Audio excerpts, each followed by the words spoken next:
સુરતના કોસાડાવા સ્થિત આવેલા બસ ડેપો ખાતે 175 બીઆરટીએસ બંધ હાલતમાં હોવાનો આક્ષેપ સામે આવ્યો છે।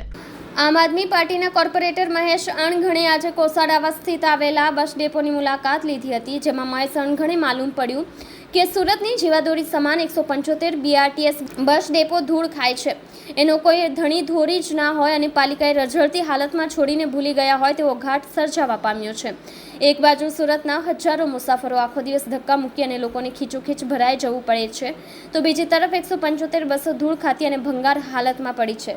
મહેશ અણઘણે જણાવ્યું હતું કે પાલિકાના અધિકારીને જાણ કરવા જવાબ મળ્યો કે 40 બસ બંધ હાલતમાં છે, જ્યારે હંસા ટ્રાવેલ્સના ડેપો પર પરિસ્થિતિ જુદી જ બતાવે છે, જે શંકા ઉપજાવે છે શું આ 175 બંધ બસો પાલિકાના ચોપડે હયાત અને ચાલુ અવસ્થામાં બતાવે છે ખરા, તેવો પ્રશ્ન મહેશ અણઘણે કર્યો હતો। જો પાલિકાના રેકોર્ડમાં આ બંધ બસો હયાત બતાવતા હોય તેનું બિલ પાલિકા દર મહિને ચૂકવે છે કે કેમ તે પણ તપાસનો વિષય છે।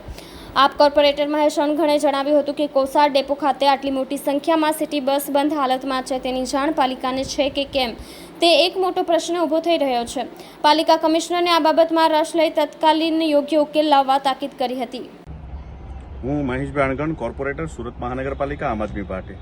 અત્યારે કોસાડ આવાસ ખાતે જે પરિસ્થિતિ છે, જે હંસા ટ્રાવેલ્સ કરીને કોઈ એજન્સી છે, માર્કો પોલોની તમામ બસો છે, આ ડેપો પર 175 કરતાં પણ વધારે બસો એકદમ જર્જરિત ખંડેર હાલતની અંદર કહી શકાય કે એ બધી બસો પડી છે।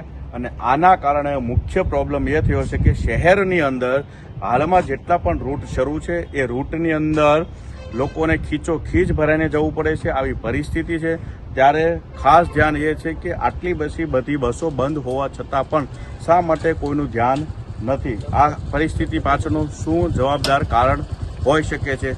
કેમ તંત્રને આ બાબતે કોઈ ધ્યાન દોરાતું નથી?